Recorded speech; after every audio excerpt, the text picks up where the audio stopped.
Hola de nuevo a este 7º Foro de Comunicación Salud Digital.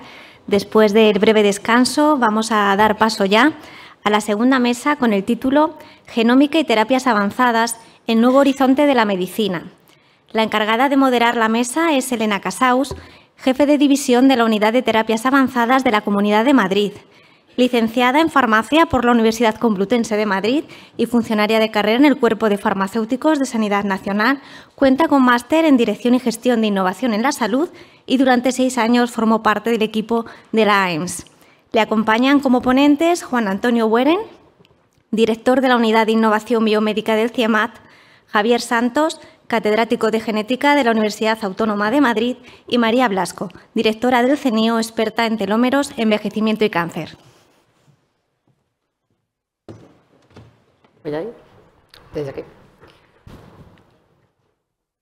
Bueno, pues buenos días a todos. Bienvenidos a este coloquio tan especial en el cual tenemos el privilegio de contar con científicos de reconocido prestigio en el ámbito científico. Y bueno, cada uno de nuestros ponentes ha hecho contribuciones sobresalientes en sus respectivos campos, impulsando el conocimiento y abriendo nuevas perspectivas sobre terapias avanzadas, que es un tema de gran relevancia para el mundo actual. A lo largo de esta conversación tendremos la oportunidad de escuchar sus ideas, de explorar sus investigaciones y comprender mejor los desafíos y avances más recientes en este campo. La mesa se titula Genómica y terapias avanzadas, el nuevo horizonte de la medicina. Y bueno, como breve introducción, y como ya se ha dicho al principio, desde el año 2007, a nivel de la Unión Europea, se tomó la decisión de considerar las terapias avanzadas como medicamentos. Esto lo ha comentado antes Beatriz en la ponencia inaugural. Todo esto tiene una serie de implicaciones a nivel regulatorio y con una serie de derivadas pues, que hacen que sea un sector tremendamente regulado. Y bueno, desde entonces, desde este año 2007, la primera terapia avanzada que se aprobó a nivel de la Unión Europea como medicamento fue en el año 2009 y hasta ahora pues ya se han autorizado del orden de 28 terapias avanzadas. De estas 28 terapias avanzadas, ahora mismo en España tenemos disponibles 4 terapias CAR-T, terapias que se elaboran con los linfocitos T de los propios pacientes que se modifican genéticamente y posteriormente se infunden para el tratamiento de neoplasias oncohematológicas. También tenemos 3 terapias génicas dirigidas a la distrofia de retina, a la atrofia muscular espinal, y también recientemente se ha autorizado en España el uso de una terapia génica para hemofilia B grave o moderadamente grave y una terapia celular. Muchas de las terapias que se han ido aprobando a nivel de la Unión Europea han dejado de comercializarse pues porque no están exentas de numerosas complejidades para mantener esta comercialización a una escala industrial, y es un tema que abordaremos también hoy a lo largo de la mesa en el coloquio, la importancia que tiene la investigación clínica independiente, la investigación académica con las terapias avanzadas. En este sentido, España es un país referente, ya que el reglamento europeo que regula las terapias avanzadas establece una exención hospitalaria, de manera que las terapias de origen académico puedan ser utilizadas en el contexto de un uso individualizado a nivel de un hospital, y España en este sentido desarrolló una normativa, un Real Decreto en el año 2014 y que está siendo pues, objeto de estudio a nivel de la Comisión Europea para el nuevo paquete farmacéutico europeo y la nueva regulación que vendrá, esperemos que para el año 2026. Bueno, pues yo sin detenerme más, porque vamos un poquito mal de tiempo, voy a presentar a los ponentes de la mesa. Bueno, en primer lugar, aquí a mi derecha tengo a Juan Antonio Bueren, que es director de la Unidad de Innovación Biomédica del CIEMAT. Es presidente de la Sociedad Europea de Terapia Génica y Celular. Ha sido presidente de la Sociedad Española de Terapia Génica y Celular y también ha sido miembro del Consejo Rector de la Agencia Española de Medicamentos y Productos Sanitarios. Y su trabajo ha estado centrado en el campo de las células madre y la terapia génica y celular. A continuación tenemos a Javier Santos, que es catedrático de Genética de la Universidad Autónoma de Madrid, director de la Unidad de Decodificación del Genoma, y bueno, su investigación actual se centra en la identificación de nuevos biomarcadores moleculares de las neoplasias linfoblásticas de células T humanas, utilizando enfoques genómicos para proponer tratamientos más efectivos y menos tóxicos. Y por último, pero no por ello menos importante, por supuesto, María Blasco, que es directora del CENIO, es bióloga molecular, se dedica a estudiar el papel de los telómeros y la telomerasa en cáncer y en el envejecimiento, ha sido reconocida con diversos galardones y distinciones nacionales e internacionales y ha recibido 4 doctorados honoris causa en España. Es miembro de varios consejos científicos asesores en España y en el extranjero y ha sido editora de diferentes revistas científicas internacionales de gran prestigio. Bueno, y sin más preámbulos, damos inicio a este coloquio y les cedo las palabras a nuestros ponentes. Muy bien, empieza yo.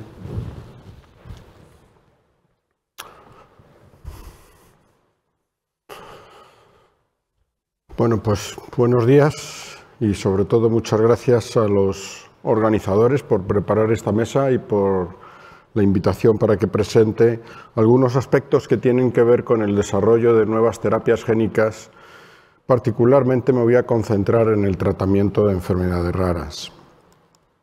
Y he preparado unas pocas transparencias y la primera de ellas tiene por objeto desmitificar lo que es la terapia génica, porque conceptualmente es muy sencillo.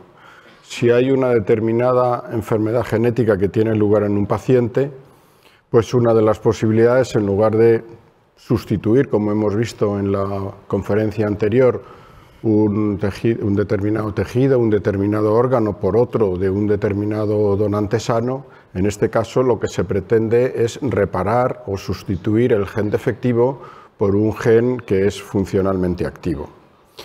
Y a fecha de hoy esto se puede hacer mediante 2 tipos de aproximaciones diferentes.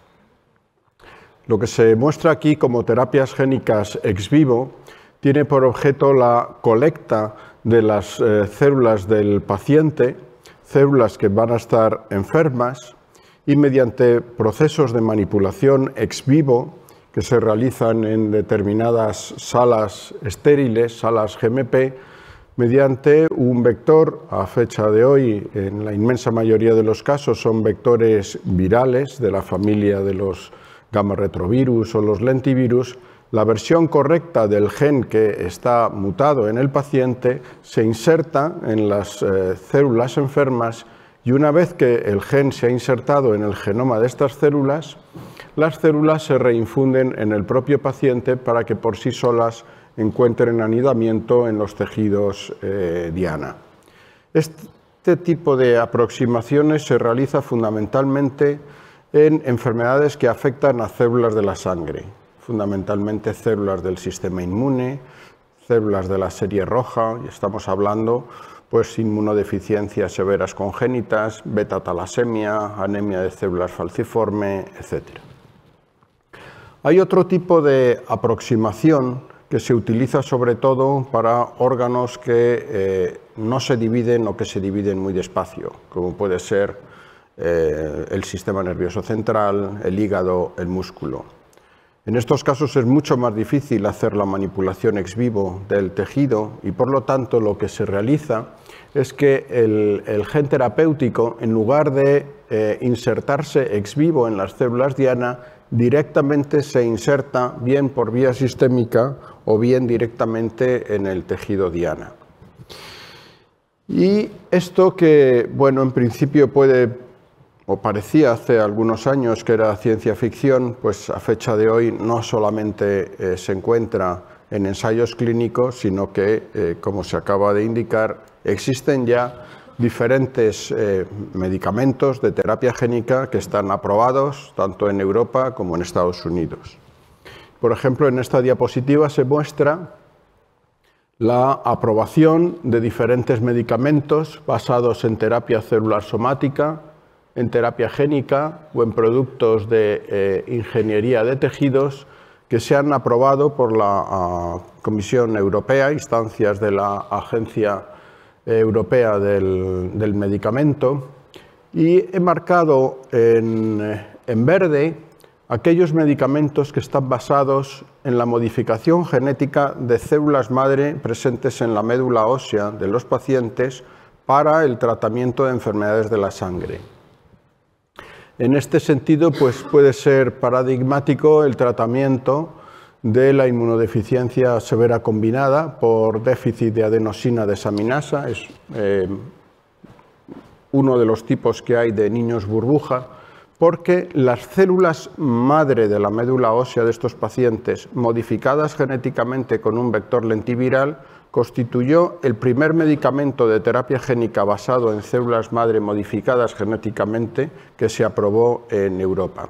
Y en Estados Unidos este tipo de medicamento todavía no está aprobado. Han seguido otros tratamientos, por ejemplo, para el tratamiento de la beta-talasemia y diferentes otros. En negro están marcados aquellos tratamientos basados en terapias génicas in vivo, como los que se han comentado ya, para diferente tipo de retinopatías o para la distrofia muscular espinal. Marcados en rojo están también terapias ex vivo, pero basados en manipulación genética de células T para la producción de células CAR-T. Y de todo ello, desde luego, lo que se deduce es que poco a poco está viniendo va a haber en los próximos años una avalancha de nuevos productos de terapias génicas in vivo y ex vivo que van a entrar en el mercado. Y luego vamos a comentar algunos de los problemas que puede tener este resultado, en principio tan positivo.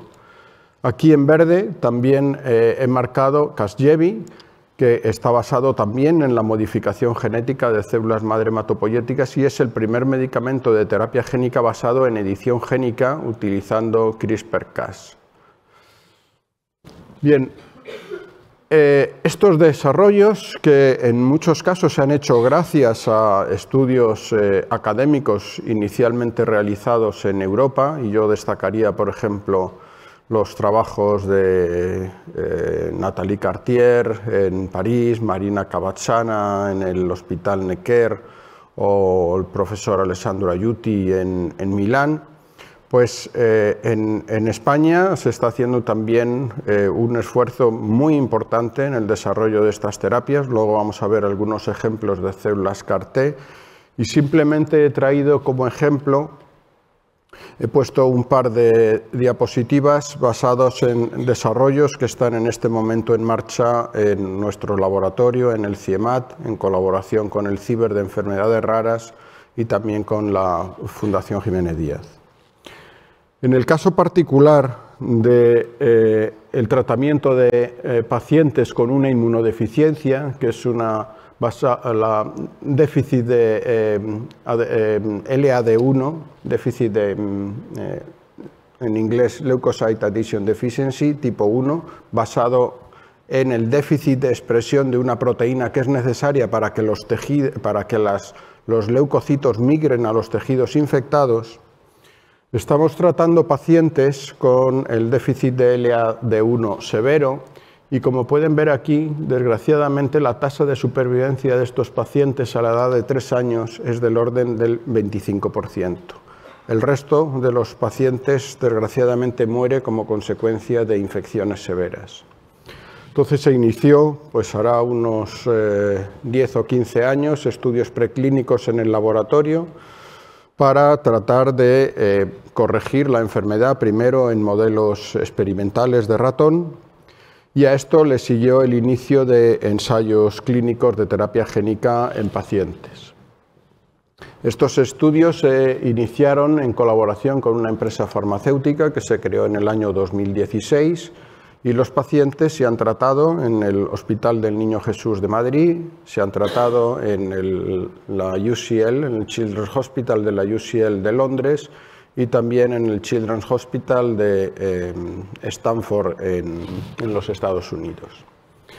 Como pueden ver aquí, a diferencia de lo que ocurre en donde la tasa de supervivencia es solo del 25%, como consecuencia de la terapia génica de los 9 pacientes que estaban previstos tratar en el ensayo en fase 1-2, la tasa de infecciones de los pacientes ha disminuido muy sensiblemente y afortunadamente en el momento actual 9 de los 9 pacientes tratados no es que estén vivos, sino que están haciendo vida normal en el colegio. De manera que esta es la primera vez que se trata una inmunodeficiencia tan severa como esta y desde luego los resultados que están obtenidos a fecha de hoy son extraordinariamente positivos. Hay una enfermedad más compleja que se llama anemia de Fanconi, que como pueden ver aquí, esta enfermedad está asociada a defectos en la reparación del ADN. Como consecuencia de ello, las células madre que están en la sangre tienen problemas de supervivencia, también tienen una tasa de mutaciones más alta de lo normal, y esto ocurre no solo en médula ósea, sino en otros tejidos. Las consecuencias de esto es que desde el punto de vista clínico, la práctica totalidad de estos pacientes van a hacer anemias aplásicas, van a hacer fallo de médula ósea, pero no solo eso, sino que los pacientes también van a tener una alta incidencia en el desarrollo de tumores hematológicos, fundamentalmente leucemia mieloide aguda y también síndromes mielodisplásicos, y en los pacientes más mayores o en pacientes que han sido trasplantados, la incidencia de tumores sólidos y sobre todo de carcinomas escamosos de cabeza y cuello es muy alta.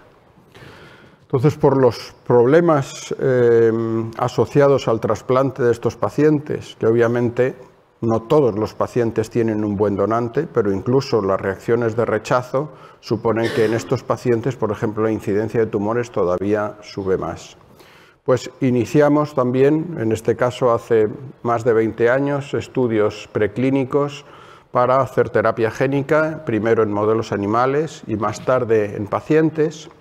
Se inició, gracias a la ayuda del Ministerio de Sanidad, el primer ensayo clínico de terapia génica en anemia de Fanconi con un lentivirus que también se desarrolló en nuestro laboratorio.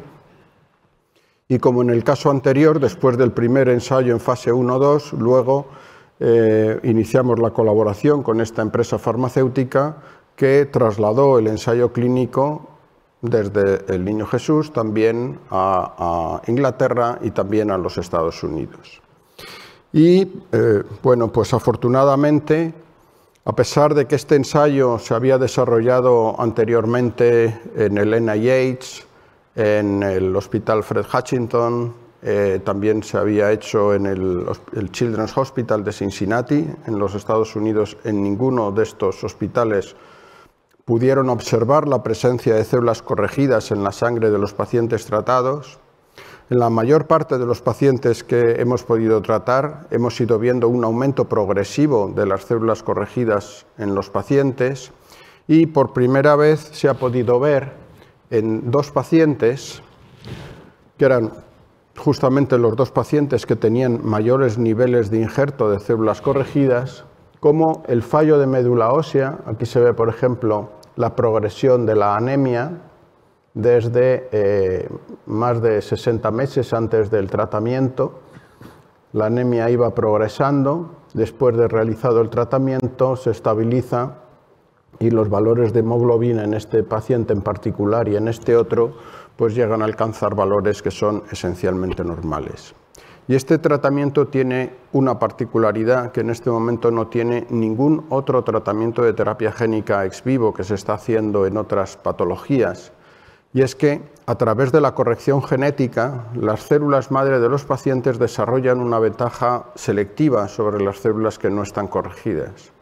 De manera que pensamos que podría existir la posibilidad de que incluso sin dar ninguna quimioterapia que erradicara las células enfermas de la médula ósea de los pacientes, las células corregidas poco a poco se fueran expandiendo. Y esto ha sido lo que efectivamente hemos podido observar en los pacientes, y es que, aunque tarda mucho, tardan más de un año en general, poco a poco las células corregidas van subiendo y estos dos pacientes, prácticamente el 100% de las células que tienen en la sangre ya son 100% de células corregidas sin que los pacientes hayan visto nada de quimioterapia.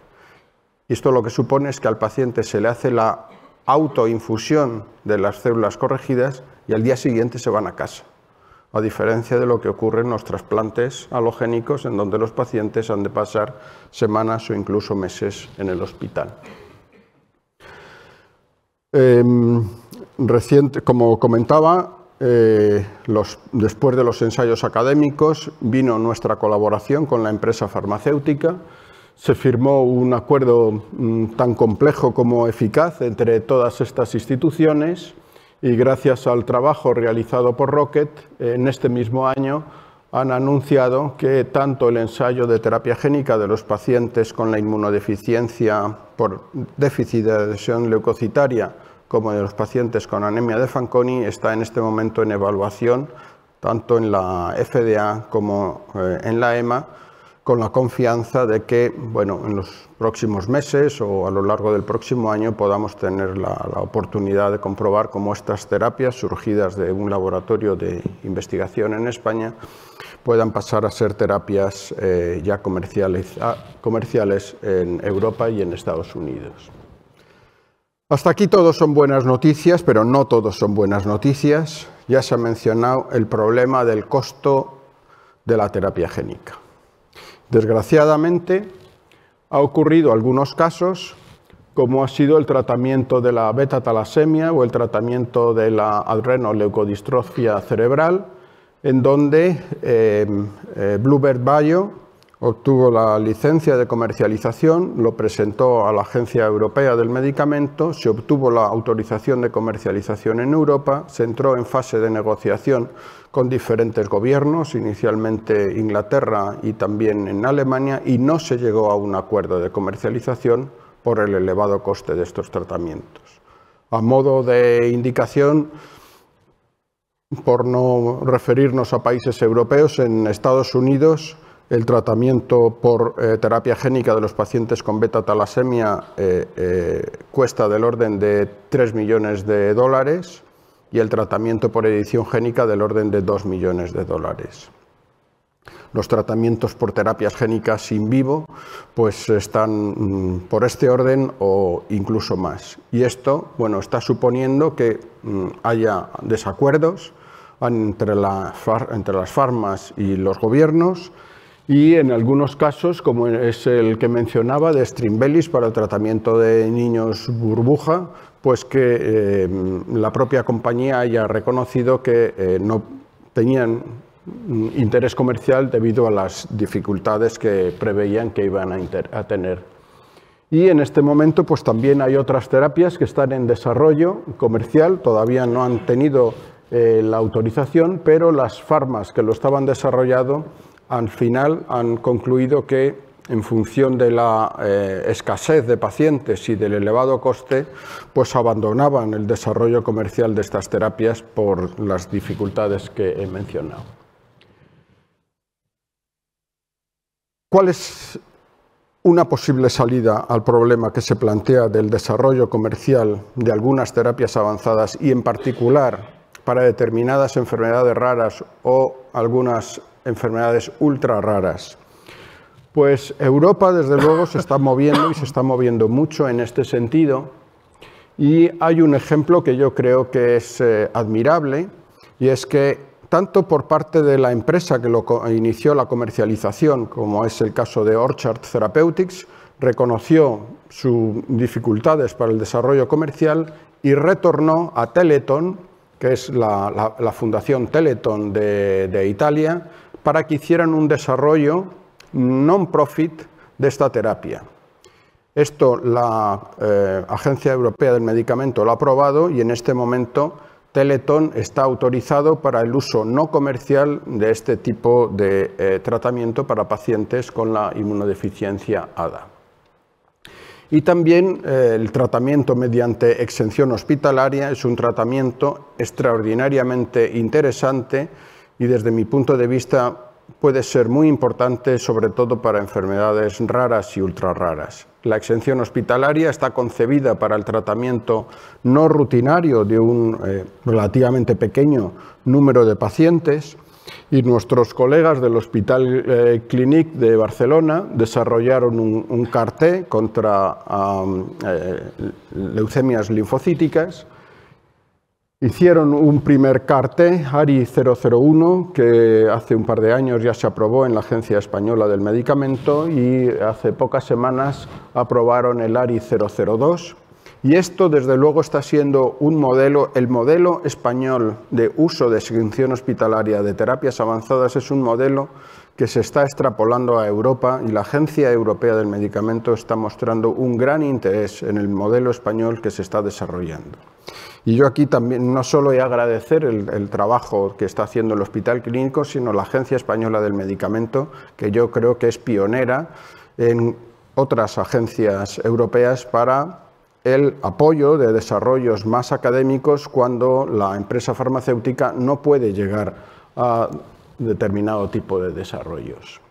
Y hay otra iniciativa que se ha puesto también en marcha en Europa por algunos investigadores clínicos, que es la iniciativa Agora, que es algo parecido a lo que está desarrollando la Fundación Teletón, que consistiría en la creación de una institución que tuviera por objeto el desarrollo non-profit de terapias que pudieran llegar de diferentes países europeos para poder centralizar en algunos países, en algunos laboratorios que estuvieran particularmente especializados en terapias y así constituir una red europea para el tratamiento de enfermedades raras mediante terapias génicas que no vayan a utilizarse para el tratamiento de un elevado número de pacientes. Y la semana pasada, por ejemplo, terminamos en Roma el Congreso de la Sociedad Europea de Terapia Génica y Celular y ya hubo 2 sesiones muy bien atendidas.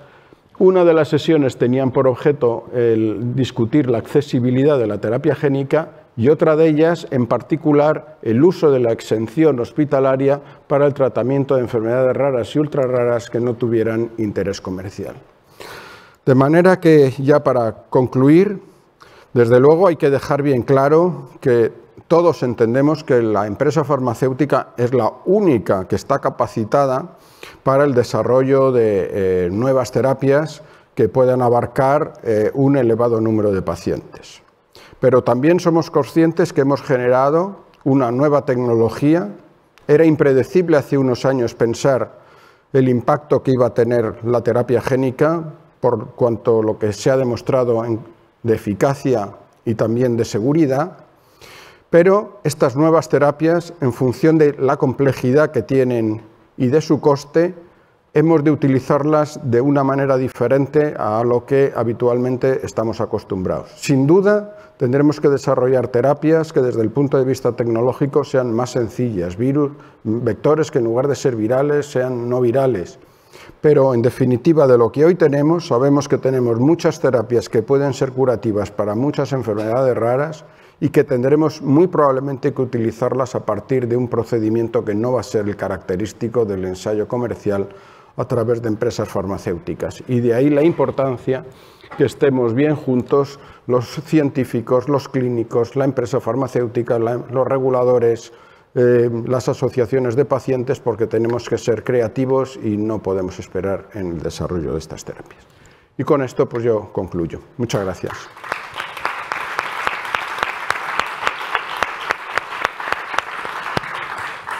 Pues muchas gracias, Juan Antonio, muy interesante. Yo creo que vamos a continuar con las ponencias y luego, si acaso, damos ya paso al turno de palabras. Javier. Vale, muchas gracias. Bien. A ver, bueno, en principio, lo primero que quiero dar es las gracias a los organizadores por invitarme a esta mesa redonda y también sumarme a las condolencias que ya otros ponentes han hecho sobre la Dana de Valencia. Dicho esto, en mi intervención he preparado una breve presentación donde querría introducir el concepto de la medicina personalizada basada en el perfil genético. En otras palabras, quería plantear una serie de enfoques que nos permiten identificar distintas terapias. Las voy a centrar en cáncer, que es mi línea de experiencia, y cómo podemos identificar esas terapias alternativas a los tratamientos de primera línea en base a un perfil genético. En principio, y para centrar el problema, sí que me gustaría antes hablar de clarificar un aspecto, y es hay una cierta tendencia a considerar la medicina personalizada y la de precisión como conceptos sinónimos, pero hay pequeñas diferencias, aspectos diferenciales que me gustaría tener en cuenta, sobre todo a la hora de hablar de medicina personalizada o de precisión. La primera sería fundamentalmente un enfoque holístico integral de la medicina en la que el tratamiento de una enfermedad se basa en la suma de todas las características individuales del paciente. Desde ese punto de vista, incluiría a lo que se conoce como la medicina de precisión, que tiene en cuenta más concretamente la genética individual del paciente a la hora, pues, de prescribir fármacos y terapias. Entonces, bueno, es importante tener claro estos dos conceptos. Bien, centrándonos, como ya les he dicho, en cáncer, uno de los problemas que existe hoy en día en relación con el cáncer es, y que no está resuelto, es la resistencia que tienen las células tumorales a las terapias anticancerígenas. Aunque los tratamientos para tratar distintos tipos de tumores han avanzado y la efectividad es muy grande, todavía en la mayoría de los casos, en mayor o menor medida, hay un porcentaje de pacientes que son refractarios o que no responden a los tratamientos anticancerígenos. Los mecanismos moleculares, bueno, la resistencia a las drogas anticancerígenas implican distintos mecanismos moleculares. Si se fijan en la parte superior izquierda de la diapositiva, aparece un esquema que muestra distintos mecanismos moleculares. Estos mecanismos, esta farmacoresistencia también implica a distintos genes, tanto codificantes, los que codifican para proteínas. En la parte de arriba hay una, a ver si se puede marcar aquí.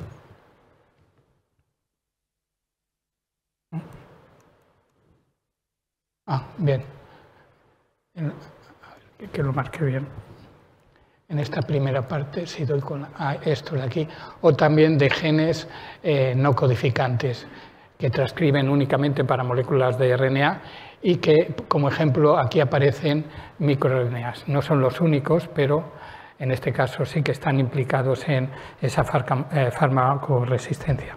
Como verán, el componente genético juega un papel muy importante en la resistencia farmacológica. Entonces, un enfoque basado en buscar terapias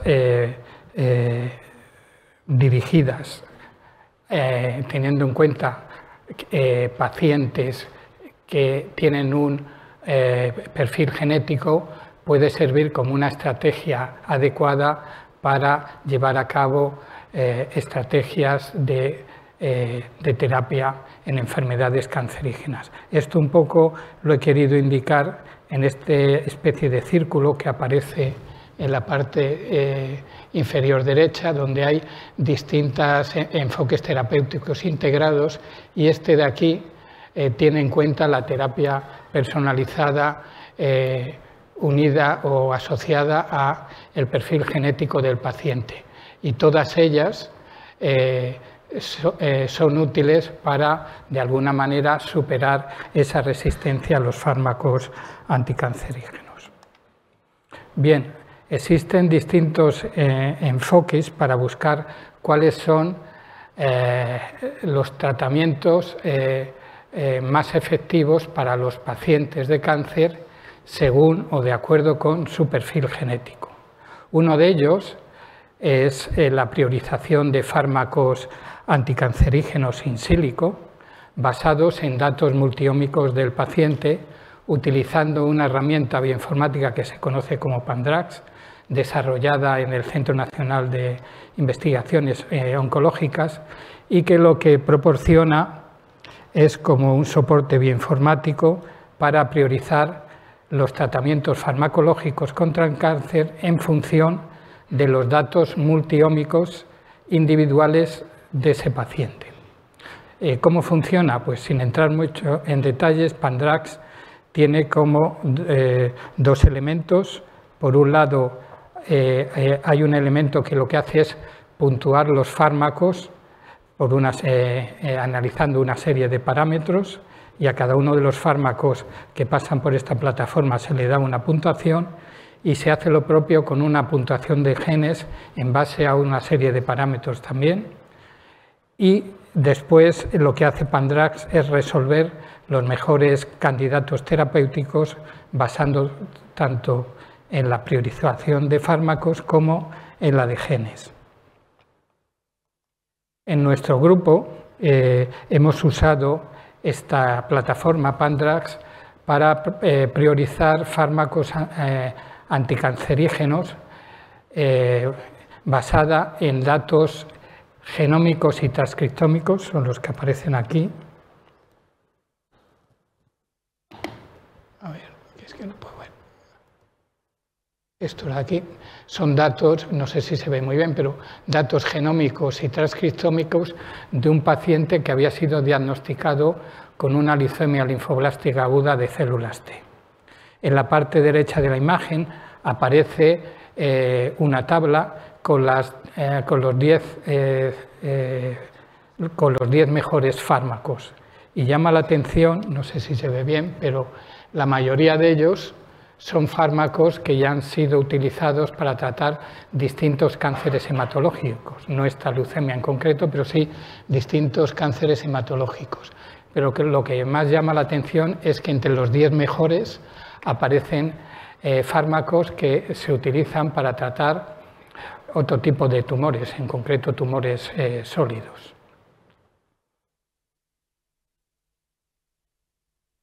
Bien, eso que hemos visto hasta ahora es una priorización in silico. Existe una segunda alternativa, un segundo enfoque, donde podemos hacer una priorización terapéutica, esta vez de tipo experimental, basándonos en la respuesta a drogas anticancerígenas de las células tumorales de un paciente. En este caso, lo que utilizamos es una plataforma experimental que se llama Multidrug Testing y que lo que hace es probar la sensibilidad y resistencia a fármacos anticancerígenos, permitiendo evaluar de esta manera las respuestas farmacológicas a las células cancerosas. Existen dos tipos de ensayo, uno estándar y otro basado en citometría de flujo. Y en el primero, lo que es, cómo funciona es que las células cancerígenas extraídas directamente del paciente, lo que se hace es se purifican y una vez purificadas se colocan en unas placas multipocillos y en las que cada pocillo pues tiene depositado uno de los aproximadamente 528 fármacos que están contra el cáncer que están aprobados clínicamente o en fase de experimentación en distintas concentraciones. A ese pocillo con esas drogas se le añade nuestra muestra y la viabilidad celular se mide a las 72 horas y en función de los datos pues se identifican cuáles son los fármacos más robustos o más eficientes. Y en la otra plataforma, en el otro ensayo, lo primero que partimos es de una separación de poblaciones celulares para luego ponerlas en una plataforma con menos fármacos, unos 40, y combinaciones clínicamente relevantes en 7 dosis y en una placa más pequeña, aproximadamente de 384 pocillos. Una vez que obtenemos los datos por esas plataformas, lo que podemos es establecer una priorización de fármacos. Esta vez esa priorización, la importancia o la relevancia con respecto a la anterior es que la hacemos experimentalmente, es como si la hubiéramos ya validado experimentalmente, porque en el caso anterior esa priorización in situ habría que validarla posteriormente experimentalmente. Perdona, Javier, tenemos que ir acabando porque nos estamos quedando sin tiempo. Vale, pues voy muy rápido ya. Esta sí que me gustaría comentar. Actualmente lo que estamos haciendo en colaboración con distintos grupos de investigación, estamos intentando implementar una aproximación holística de la resistencia de los linfomas agresivos a terapias anticancerígenas usando datos multiómicos y algoritmos de la inteligencia artificial. Nos vamos a centrar en 3 tipos de tumores, que son los más de linfomas, los más prevalentes, y en la parte media en la parte central de esta diapositiva les pongo el esquema de trabajo. Inicialmente, en la primera etapa, estratificaríamos los pacientes por su respuesta al tratamiento de primera línea, dividiendo en 2 grupos, respondedores, no respondedores. Se les analiza con una serie de plataformas ómicas. En principio lo vamos a hacer vamos a hacerles análisis genómicos y transcriptómicos, y los datos generados los vamos a utilizar para desarrollar modelos de inteligencia artificial y aprendizaje automático para predecir la respuesta a tratamientos de los linfomas agresivos. Y bueno, como ya no tengo tiempo, simplemente decir unas palabras de la última diapositiva, que podemos hacer una priorización de fármacos, en este caso capaces de modular la actividad de las células inmunitarias a partir de datos transcriptómicos del paciente. En este caso se utiliza una plataforma que se llama DRAIN, que también ha sido desarrollada para el CNIO. Este tipo de priorización de fármacos y con esto ya termino, es especialmente interesante en los linfomas a los que antes me he referido, porque son linfomas donde el microambiente tumoral juega un papel muy importante en el desarrollo de los tumores, y ese microambiente tumoral contiene muchas células de tipo inmunitario. Y lo doy por concluir. Siento haberme retrasado. Nada.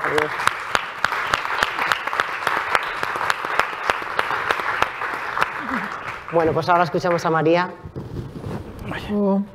10 minutos o 5 minutillos, si puede ser. 5 minutillos, pero entonces es muy desbalanceado, ¿no?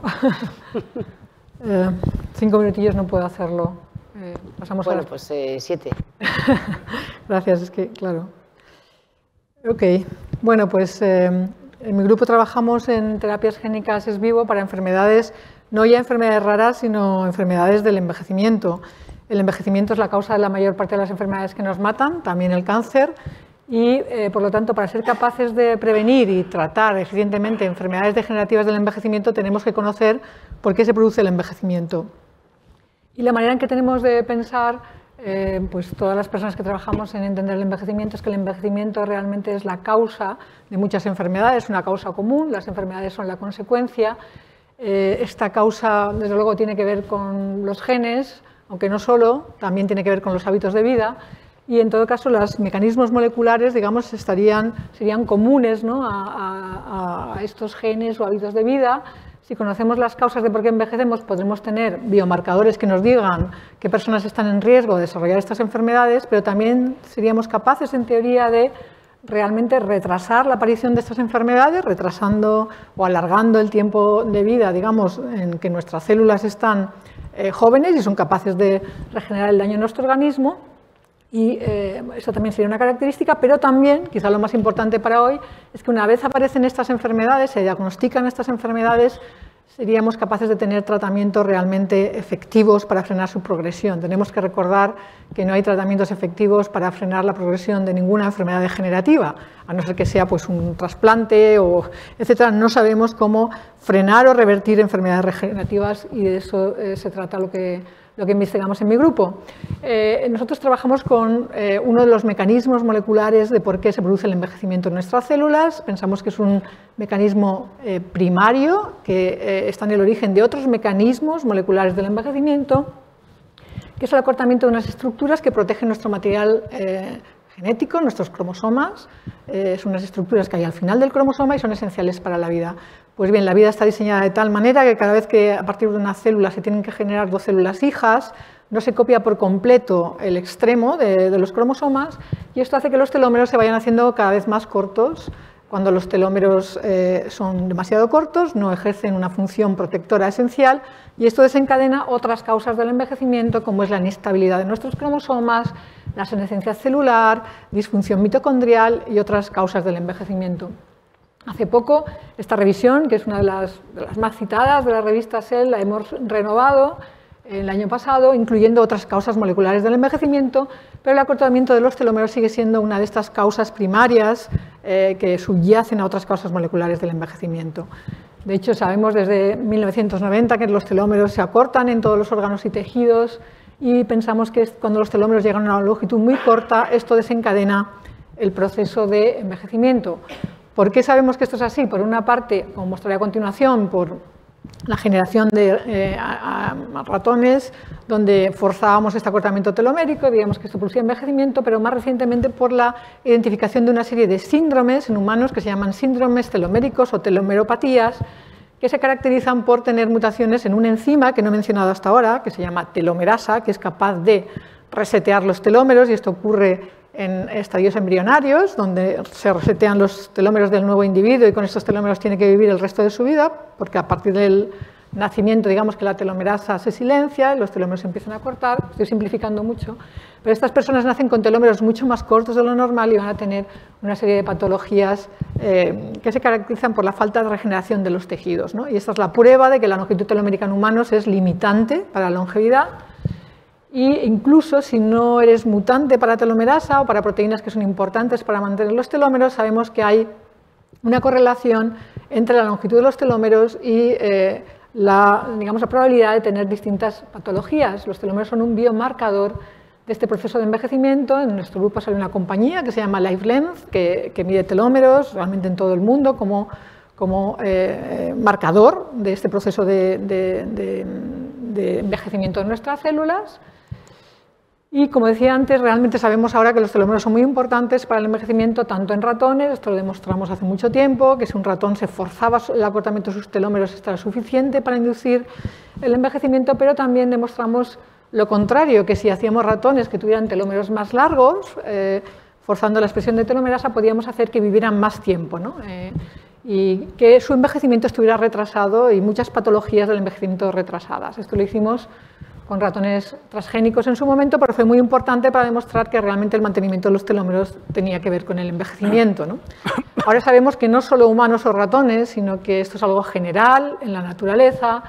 Hicimos una colaboración con el Zoo Acuario de Madrid y medimos la velocidad de acortamiento de telómeros de muchas especies, de aves y mamíferos, que son muy distantes evolutivamente.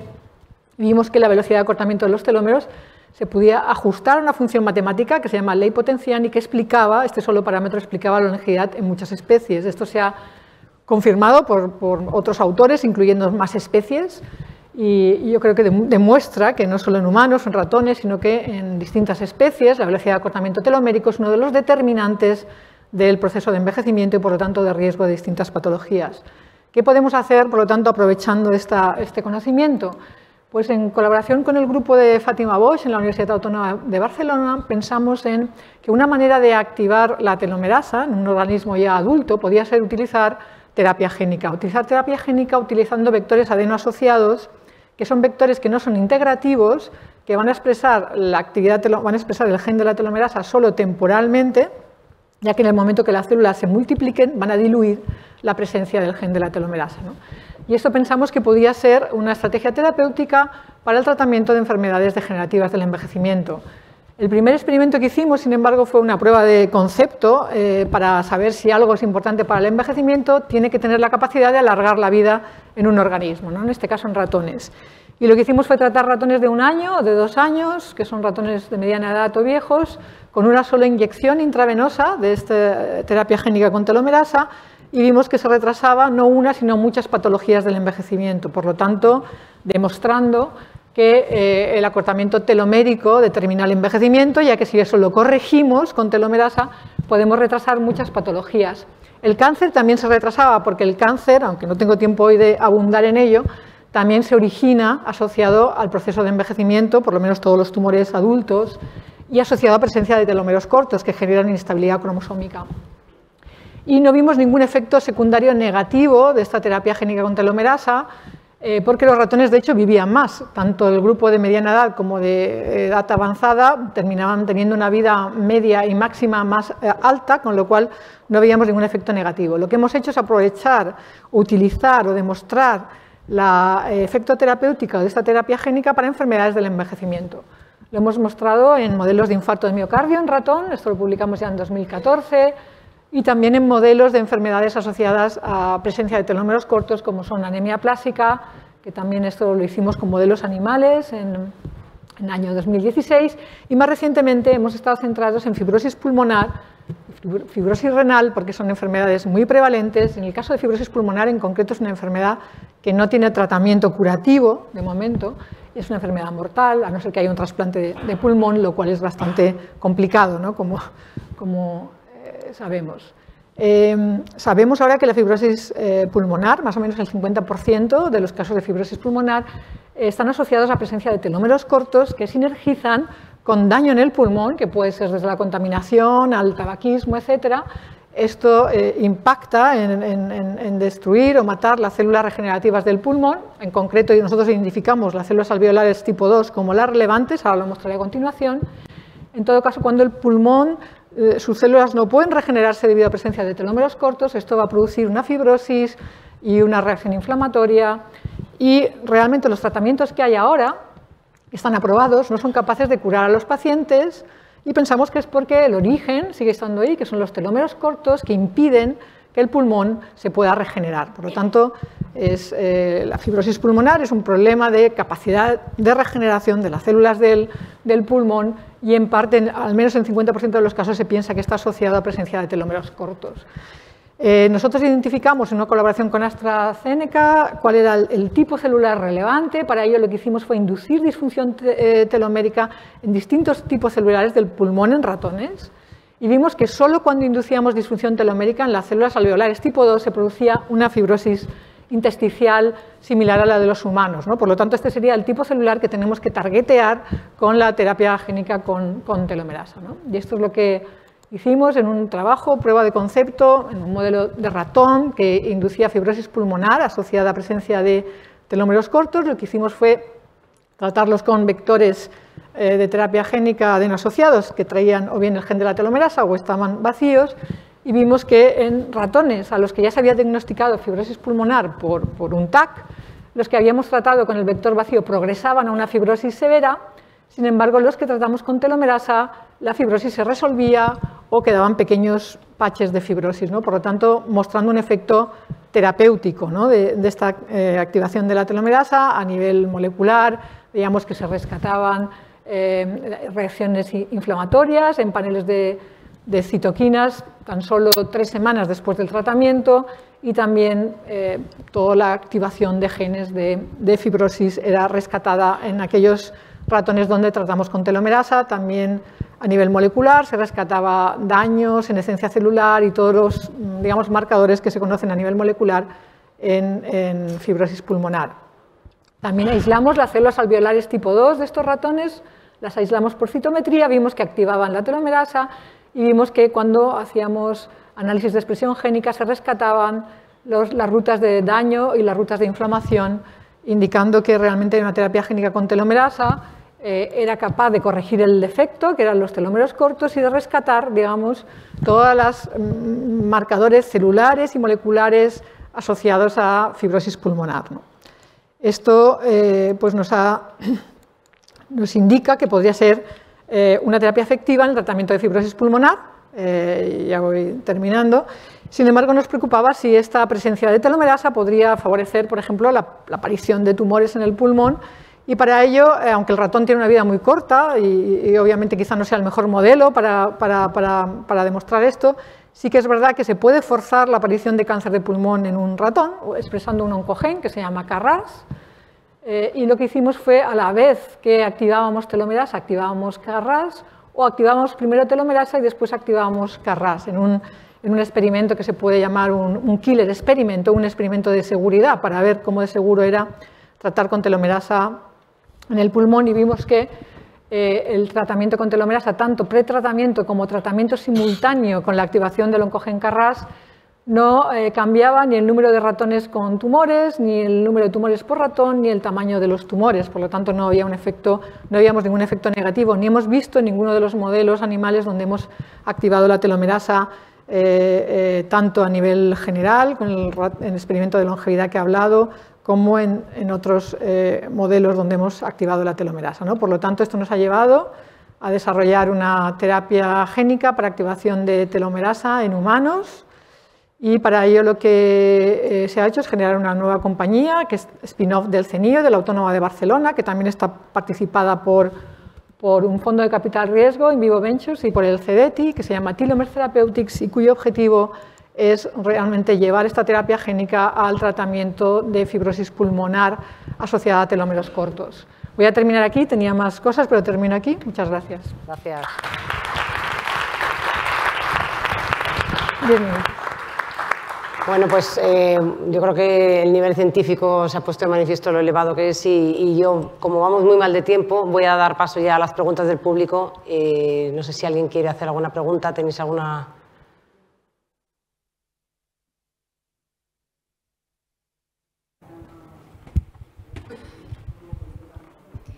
Muchas gracias a los tres ponentes porque bueno, han sido fascinantes las tres presentaciones y yo tengo una pregunta que tiene un carácter más regulatorio que de otro tipo. Hemos visto que uno de los grandes problemas que traen estas terapias avanzadas y terapias génicas es el tema del elevado coste, de la eventual accesibilidad porque no resulten atractivas para la industria y una posible solución es la exención hospitalaria, que es un modelo fantástico que se ha desarrollado en España y ya se va a replicar seguramente en otros países europeos, pero también me gustaría escuchar de vosotros si consideráis que algunas intervenciones, algunos tipos de tratamientos no estarían mejor clasificados como trasplantes que como terapias avanzadas. Por ejemplo, en el caso de la terapia celular somática o cuando no se produce ningún tipo de modificación genética, ¿por qué no considerarlo un trasplante? Lo digo porque el desarrollo es mucho más sencillo, el coste es mucho menor. Y tenemos estructuras perfectamente organizadas para evaluar eficacia y seguridad sin necesidad de clasificarlo como un medicamento. Esa es mi primera pregunta. Y la segunda, cuando alguna de estas terapias avanzadas, la mayoría de ellas, tienen un origen humano, desde el punto de vista de los costes, me pregunto si eso nos tendría que reflejar en la gestión de precios. Quizá esto es más para la moderadora que para el resto de la mesa, pero es cierto que si generamos un medicamento a partir de algo donado por la ciudadanía, ¿hasta qué punto eso no debería modular el precio final de ese medicamento?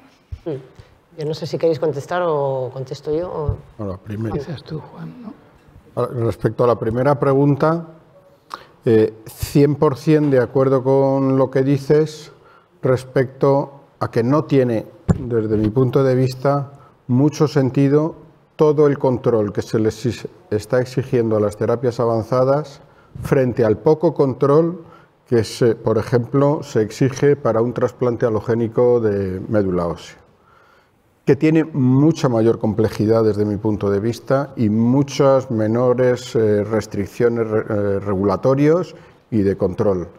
Y uno de los motivos por el cual el precio de las terapias avanzadas es tan alto es precisamente por los controles. No sé si debería de pasar o no a la regulación de trasplante de órganos o a otro tipo de regulación, pero desde luego sí me parece que está muy descompensado la regulación que se exige dentro de todo lo que tiene que ver con GMPs o buenas normas de manufactura, porque está subiendo un orden logarítmico por lo menos el coste de las terapias. Así que sí, muy de acuerdo contigo, pero si hubiera una persona de la Agencia del Medicamento aquí, no sé qué es lo que te diría.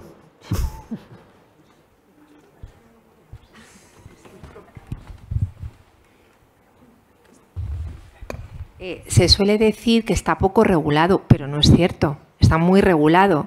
Se hacen en España más de 3.000 trasplantes de progenitores hematopoyéticos cada año en España, con evidencia de eficacia y de seguridad. y con estudios que han avalado la utilización de esta terapia para diferentes patologías.